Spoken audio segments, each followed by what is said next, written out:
A historic turning point for Venezuela after the capture of its brutal dictator, Nicolás Maduro, who dismantled democracy and ruled through fear, accused of overseeing widespread torture, narco terrorism, and political executions. So what's next as Maduro and his wife are set to be arraigned today in New York? Joining us this morning is our Washington insider, Armstrong Williams. Good morning to you, sir. We want to start with Maduro's arraignment today. You know, U.S. prosecutors say his government essentially functioned as a criminal enterprise tied to narco terrorism and international drug trafficking, while millions of Venezuelans suffered in one of the worst humanitarian disasters in the Western Hemisphere.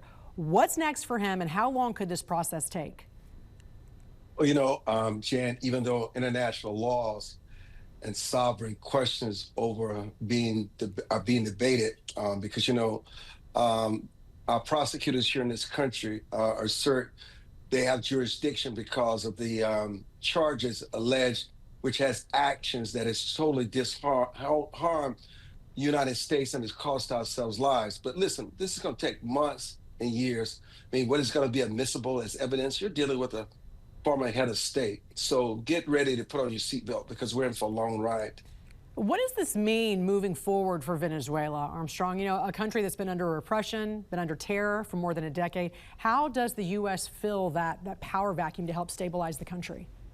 Well, their VP, Delcy Rodriguez, has been declared interim leader, but his legitimacy is being really crushed by internationally and people in Venezuela. Look, we've seen this before, Jan. Let's go back to 2003 with Saddam Hussein when we toppled his government and everybody was excited. They were thrilled. But look at what happened, the chaos that ensued, the lives that lost.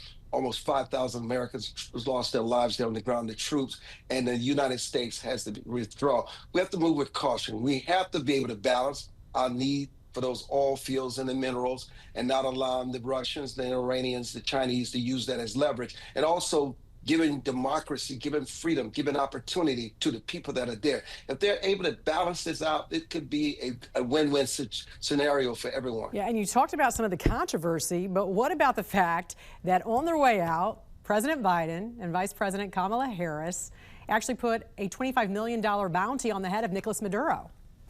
Really pathetic, such hypocrites. They never even recognized him as head sovereign, and all of a sudden Kamala Harris and those are condemning this. And then you've got some people saying they would love to have Maduro as president of the United States. It's just crazy. And Kamala Harris is so irresponsible knowing that they saw Maduro in the same light that Trump did. The difference is that Trump decided to do something about it. It just further divides and confuses this country, and they know the truth. What message does this send to other authoritarian dictators accused of international crimes? You know, removing a long entrenched authoritarian figure may create political space. You may have competitive elections. It may strengthen civil society. There may be institutional reform that is absolutely needed.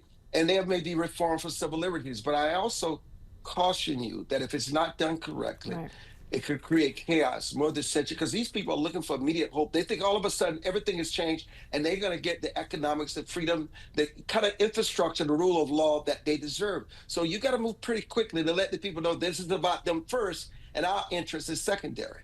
Does this open a real path toward democratic reform? And how does it affect the rest of Latin America? You know, listen, powerful leaders can be held accountable for transnational crimes, Jan, including drug trafficking and narco terrorism. You know, Trump just mentioned Colombia, be careful. I mean, you look at El Salvador.